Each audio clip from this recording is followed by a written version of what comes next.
돈을 썼는데 신한 유입이 되지 않을 때 어떻게 해야 되는가에 대해 2편에 걸쳐 이야기를 하고 있습니다. 자, 지난 시간에 원인에 대한 이야기를 해봤었습니다. 아직 안 보신 분이 있다면 1편을 먼저 보셔야 내용 이해가 조금 쉬우실 것 같아요. 그래도 간단히 설명을 해보면 결국 신한 유입이 안 되는 데는 크게 두 가지 문제가 존재하더라고요. 첫 번째는 마케팅 본연의 문제, 또 하나는 내부 상담의 문제였어요. 개인적으로 저는 만일 우리가 마케팅을 집행하다가 내부 상담의 문제가 발생했다는 사실을 깨달으면 즉각적으로 비용이 드는 모든 마케팅을 중단을 했었어요. 왜냐하면 돈을 들여 환자를 모아봐야 최종 설득이 되지 않을 상황이라고 판단을 하고 일단 내부 문제를 먼저 해결하는 게 훨씬 바람직하다고 생각을 했었죠. 근데 혹시 마케팅 자체의 문제가 생겼을 때는 어땠을까요? 저는 이때는 광고비 집행을 줄이지 않았어요. 오히려 집행을 유지하면서 해결 방법을 찾는 데 집중을 했었죠. 이렇게 10년을 한 곳에서 환자 유입과 관련돼서 고민을 하다 보니까 나름의 가설이 생기더라고요. 마케팅이 신한 유입이라는 결과로 이어지기 직전에 나타나는 현상이 있다는 사실을 저 스스로 알게 됐는데요. 그래서 이 가설에 이름을 붙여봤습니다. 팽창후 수축 모델. 다시 말해서 앞서 소개한 도달, 빈도, 소구라는 각 시점의 팽창 후 수축이라는 현상이 일어나고 나면 환자 유입이 늘더라고요. 자, 그럼 하나씩 설명을 드려볼게요. 기억하시죠? 마케팅을 해도 신환이 없는 세 가지 이유. 그 중에 첫 번째, 도달입니다. 마케팅을 집행을 했고 그 메시지가 타겟에게 도달이 되었다면 어떻게 되나요? 그렇죠. 조회수가 상승으로 표기가 되기 시작을 해요. 홈페이지든 블로그든 파워링크든 어떤 데이터도 조회수가 상승으로 표기가 되는데요.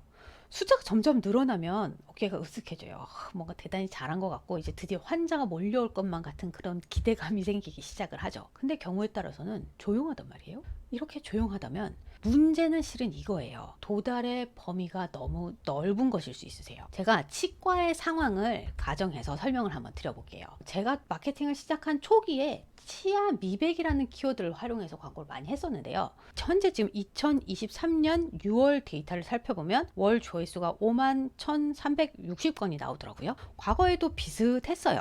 이렇게 검색수가 많다 보니까 상위 노출만 잘 시키면 정말 많은 분이 보더라고요. 근데 신화는 늘지 않았었어요. 그래서 고민을 해보니까 그 이유는 치아 미백이라는 단어는 검색하는 사람들이 병원을 내원하기 위해서 검색을 하는 게 아니라 단순히 그냥 호기심에 궁금해서 검색을 해볼 가능성이 컸던 거죠. 그래서 제가 오히려 희차한 점과 미백에 대해 연관을 지어서 글을 써서 업로드를 해봤더니 환자 수가 늘더라고요. 절대적인 검색 수는 적더라도 실제 내원할 가능성이 높은 타겟에게 도달을 하니까 성공 확률이 높아지더라는 거죠. 광고 대행사들이 상위 노출이 정답이 아니라고 울부짖는 이유가 여기에 연관이 돼 있기도 해요. 무조건 많은 사람과 접점을 만드는 것보다는 내원의 확률이 높은 필요를 느끼고 있는 타겟에게 도달을 하는 것이 성공의 핵심인 거죠. 그래서 저의 결론은 도달 범위를 좁혀라입니다. 두 번째는 빈도에 대한 이야기였어요. 빈도는 한 명의 타겟에게 우리의 메시지가 몇 번이나 노출이 되었는가에 대한 정의예요. 광고 마케팅에서는 매우 중요한 개념인데요. 사람은 어떤 설득 메시지에 한 번에 넘어가는 경우가 거의 없어요. 스스로를 한번 돌아보시면 수긍이 될 거예요.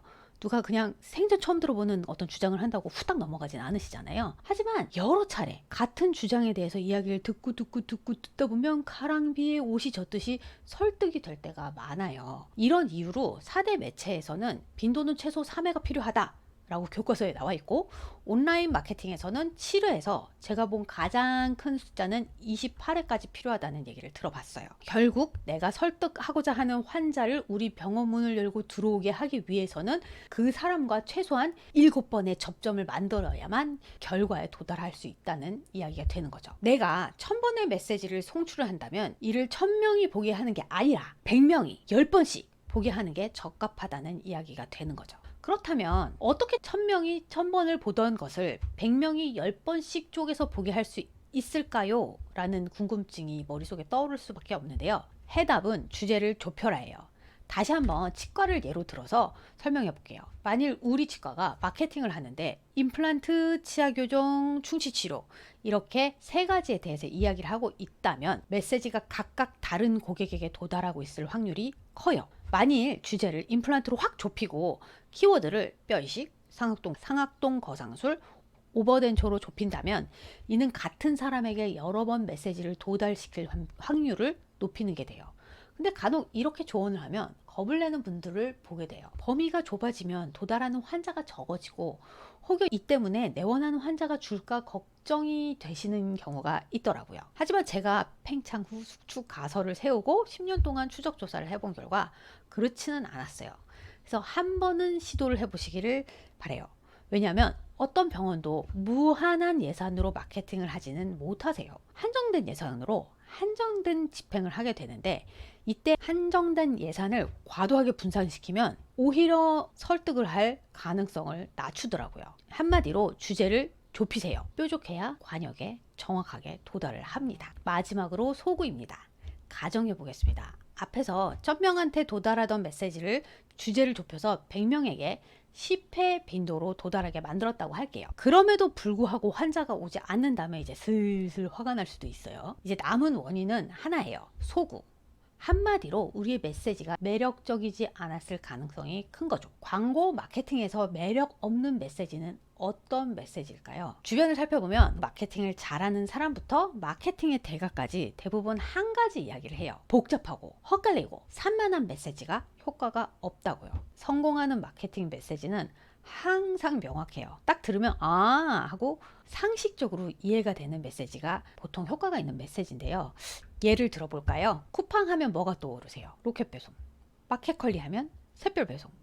SSG닷컴 하면 쓱이 떠오르죠. 우리는 하루 평균 4,000에서 5,000개의 광고 메시지에 노출이 된다고 해요. 이런 어마어마한 클러터 속에서 나를 기억시키려면 하고 싶은 말을 줄이고 좁히고 헷갈리지 않게 한마디로 만들어서 고객의 머릿속에 남기려는 노력이 좀 필요해요. 그리고 이 부분이 많은 마케터들이 입이 마르도록 설명하는 포지셔닝의 핵심이기도 해요. 실은 별게 아니죠. 만일 마케팅이 도달과 빈도라는 목표를 채웠음에도 효과가 없다면 우리가 하는 이야기의 범위를 좁히세요. 고객에게 결과적으로 한 가지만 이야기를 해보시면 되세요. 그들의 머리에 남는 하나의 메시지가 병원 문을 열고 들어오게 하는 핵심 원인이 되어줄 거라고 저는 믿어요. 어떠세요? 제가 왜 팽창 후 수축 모델이라고 이름을 지었는지 공감이 되시는지 모르겠는데요. 초반에 마케팅을 집행하다 보면 효과가 있는 방법과 없는 방법이 서서히 눈에 보이기 시작을 하거든요. 그리고 이때가 되면 타겟을 좁히고 주제를 좁히고 메시지를 좁혀야 한다는 거를 알게 되세요. 제 말을 안 믿어도 알게 되실 거예요. 그저 그 시간을 저는 좁히려는 노력을 하는 것 뿐인데요. 이렇듯 하나씩 덜어내고 수축을 마치고 나면 광고 마케팅에 들어가는 예산이 줄면서 원하는 환자가 내원하는 신기한 현상을 목격하게 되실 거예요. 이런저런 이야기를 하다 보니까 최종적으로 환자를 설득하는 메시지가 어떤 것인지에 대해서 또 알려드리고 싶은 생각이 조금 들어서 제가 다음번에는 이런 설득 메시지와 연관된 이야기로 다시 한번 찾아와 보도록 하겠습니다. 오늘은 여기까지 하겠습니다. 안녕.